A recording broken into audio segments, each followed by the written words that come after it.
Bismillahirrahmanirrahim. Assalamualaikum warahmatullahi wabarakatuh. Ya, bertemu lagi dengan saya di channel Pejuang Rupiah.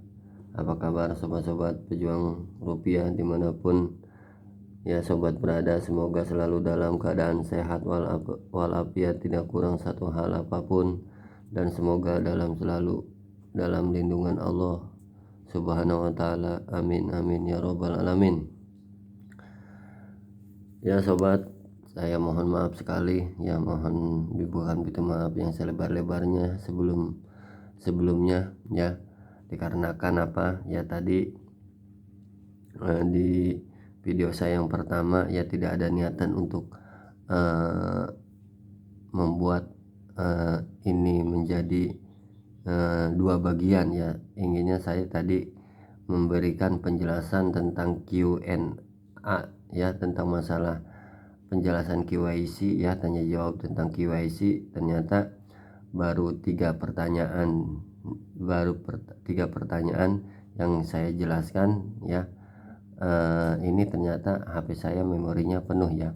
Saya mohon maaf sekali, dan mau nggak mau saya harus menyelesaikan untuk menyampaikan informasi sampai tuntas ya, yang sudah disampaikan oleh pihak Kortim atau Dr. Nicholas Kokalis ini ya, melalui aplikasi beranda, tampilan baru di aplikasi Pinetwork kita. Nah, inilah Dr. Nicholas Kokalis ya. Mungkin bagi sobat-sobat yang belum mengetahui dan baru mendengar namanya ya, inilah dokter ya, bukan dokter, Dr. Nicholas Kokalis ya. Dialah kepala teknologi ya dari Pinetwork ini. Nah, kita lanjut ke pembahasan yang tadi sempat tertunda ya sobat-sobat. Nah, di sini saya akan melanjutkan topik yang sebelumnya tertunda, yaitu tentang masalah ini ya, masalah penjelasan pertanyaan ya dari pioner Pinetwork yang merasa galau ya tentang masalah KYC ini. Kapan KYC massal, terus apakah ada gitu kan, apakah ada batch atau slot KYC berikutnya gitu kan. Terus bagaimana koin kita setelah kita lolos KYC, kapan ditransfer, terus berapa lama nunggu verifikasinya. Nah, inilah hasil ya pertanyaan yang umum bukan hanya di Indonesia saja, tapi bahkan di seluruh negara ya, seluruh negara yang mengikuti aplikasi Pinetwork ini ya. Karena jumlah komunitas Pinetwork ini sekarang mungkin lebih dari 30 juta yang diikuti lebih dari 110 negara ya. Nah, sobat-sobat, bagi yang belum bergabung di Pinetwork ya, segeralah bergabung ya, jangan menunda-nunda lagi, karena sekarang Pinetwork sudah mainnet ya, walaupun baru fase pertama yaitu mainnet tertutup, dan sebentar lagi mainnet terbuka, dan kita akan bisa merasakan hasil dari koin yang selama ini kita tambang. Jadi sobat-sobat yang belum bergabung ya, kalau tidak keberatan ya, gunakan kode undangan saya ya, PPN83 ya. Download aplikasinya di Play Store. Kalau pengguna iPhone silahkan download di App Store ya, dengan menggunakan kode referral atau kode undangan PPN83. Karena menurut saya pribadi, aplikasi Pinetwork ini kedepannya akan sangat fenomenal, bahkan booming kedepannya, dan nilai dari koin Pi ini juga kedepannya menurut saya pribadi ya, memang saat ini masih nol, tapi untuk kedepannya ya, setahun, 2 tahun, 3 tahun, bahkan 5 tahun entah ke 10 tahun. Intinya buat masa depan cryptocurrency P-Network ini menurut saya pribadi ini pasti akan menjadi the nextnya Bitcoin. Jadi sobat-sobat,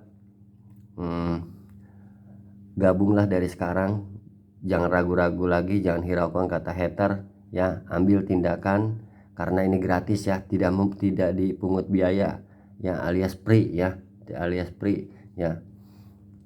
dan kita kerjanya pun hanya mengklik satu kali saja dalam 24 jam ya, jadi cukup satu klik petir aja ya, kita sudah bisa memining koin P-Network ini ya. Jadi jangan dengarkan kata hater ya, jangan dengarkan kata orang yang di luaran sana, orang yang negatif. Tentunya sobat-sobat, yang namanya informasi baik buruknya silahkan sobat dulu cerna. Kalau memang menurut sobat nih aplikasi P-Network ini sekiranya baik, silahkan ya download, jangan ragu-ragu lagi, jangan dengarkan kata hater ya. Segera download Play Store dan masukkan kode undangan PPN83 ya sobat-sobat ya. Untuk sobat-sobat yang baru mampir ke channel ini, jangan lupa ya untuk like, komen, dan share, dan juga mengaktifkan tanda loncengnya agar selalu mendapatkan notifikasi terbaru dari channel Pejuang Rupiah ya. Jangan lupa ya, bagi yang belum mensubscribe ya, saya mohon dukungannya ya, agar channel Pejuang Rupiah ini akan terus berkembang ke depannya ya. Tanpa bantuan dari sobat-sobat semua, channel ini tidak akan bisa berkembang. Dan bagi yang sudah mensubscribe dan like dan mengkomen serta membagikan link video saya, terima kasih ya, saya ucapkan terima kasih banyak yang sebesar-besarnya ya. Dan saya akan melanjutkan pembahasan yang tadi sempat tertinggal. Oke ya, tanpa menunda-nunda lagi, kita mulai saja ya. Saya lanjutkan masalah Q&A dari pertanyaan tentang KYC ini ya. Nah, di sini saya akan membacakan ini pertanyaan, ini pertanyaan ya, dari kita sebagai pioner ini ke pihak core team ya. Pertanyaan, berapa lama pionir harus menunggu persetujuan setelah menyerahkan dokumentasi KYC ya? Ini pertanyaannya. Lalu pihak core team atau Dr. Nicholas ya, mungkin ini dijawab oleh Dr. Nicholas diwakili oleh pihak core team ya. Dan ini jawabannya. Waktu pemrosesan dapat bervariasi tergantung beberapa faktor. Perintis yang berpartisipasi dalam aplikasi KYC percontohan melalui P-Browser akan menjadi yang pertama diproses setelah fungsi pemverifikasi manusia ada ya.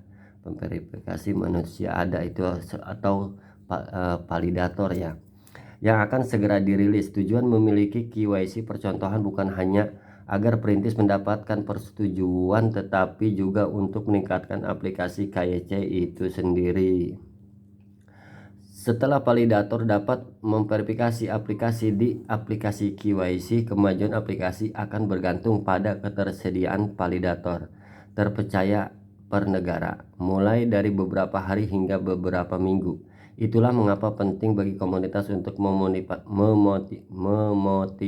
memotivasi validator yang cukup untuk bergabung dengan tenaga kerja dan membantu memverifikasi perintis di negara mereka setelah portal validator dibuka.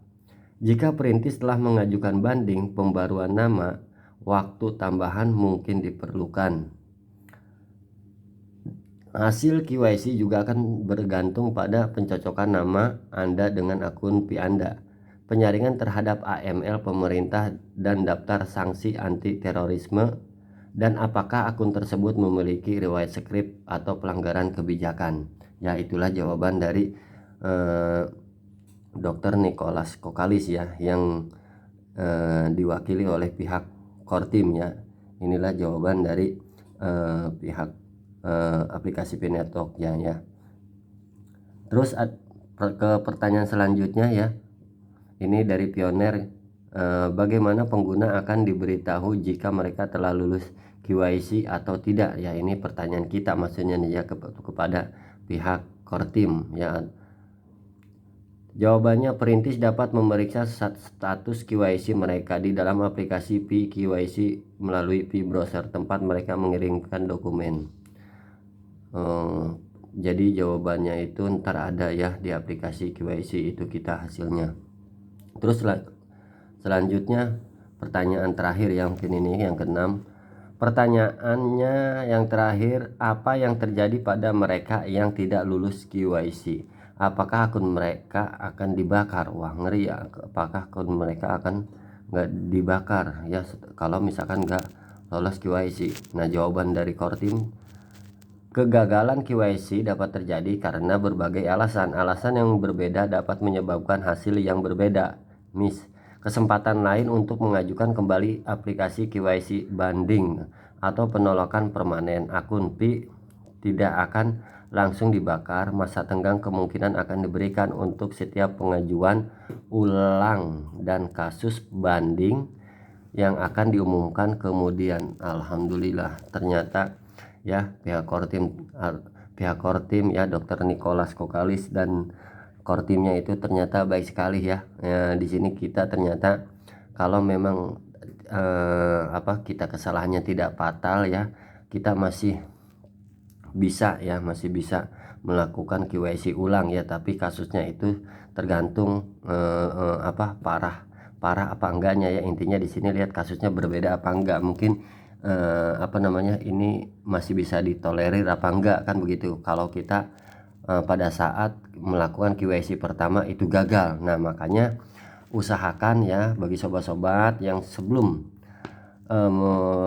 nanti kedepannya ya, ini mungkin sedikit himbauan atau sekedar pengingat saja buat sobat-sobat Pioner yang sama ya. Saya pun belum melakukan KYC ini juga buat pribadi saya ya, khususnya buat pribadi saya dan umumnya buat sobat Pioner semua ya.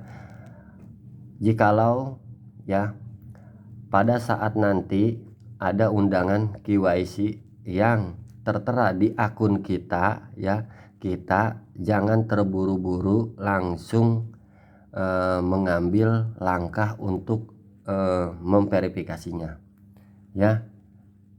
Kenapa Bang? Yang pertama, satu ya, tolong diperhatikan akun kita sudah benar apa belum, dari mulai nama, terus syarat nomor HP atau Facebook ya. Kalau dua-duanya itu sudah terverifikasi semua itu oke ya. Kalau misalkan salah satunya aja itu juga ibaratnya masih baik ya. Kalau dua-duanya cukup bagus ya. Kalau misalkan salah satu Facebooknya diverifikasi tapi nomor teleponnya enggak, ya itu ibaratnya masih masuk ya, masih bisa gitu ya. Terus kata email alamat email sudah diverifikasi dan kata sandi. Nah, itu harus diperhatikan ya, harus diperhatikan pada akun P-Network kita ya. Itu, dan terus pastikan lagi yang paling penting di akun itu ya, nama kita sudah sesuai dengan KYC ya, nama kita sudah sesuai dengan ID kita ya, ID kita itu yang utamanya ya. Jadi nama kita tuh harus sesuai ya. Kalau misalkan nama kita ada dua kata ya, misalkan Ahmad Ripai ya, di situ nama depan nama belakangnya sama, nah itu nggak masalah ya. Tapi perhatikan jikalau misalkan nama kita dua kata itu ada yang salah, nah kita itu harus mengajukan banding dulu ya sebelum kita melakukan KYC. Setelah pengajuan banding nama itu nanti kedepannya ada jawabannya apa enggak, nah itu kita makanya nunggu dulu. Jadi jangan terburu-buru ya, atau bahasa Sundanya itu gerasa gerusu ya. Jadi kita slow dulu, kita perhatikan, kita cermati akun kita ini sudah fix oke, baik ya, untuk melanjutkan ke tahap verifikasi KYC.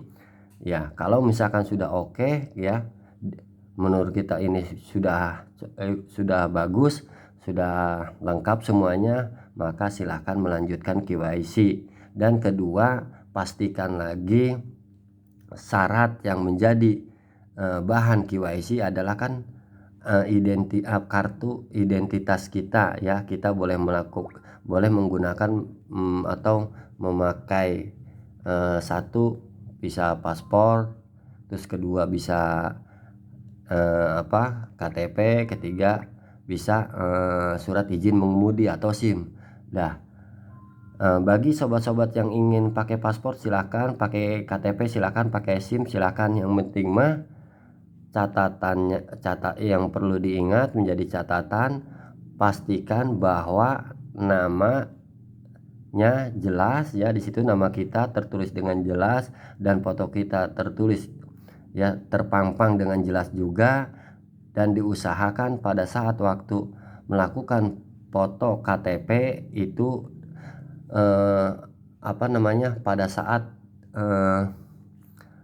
cuaca lagi terang ya, cuacanya ibaratnya lagi terang, jangan di tempat yang gelap yang cahayanya kurang cukup ya. Dan juga kalau bisa menggunakan HP yang lebih bagus, kita pinjam dulu ya ke teman atau saudara. Kalau memang HP kita kurang dirasa menurut kita kurang bagus, pinjam dulu ke teman ya, kita foto KTP kita ya, bolak-balik depan belakang tuh harus oke.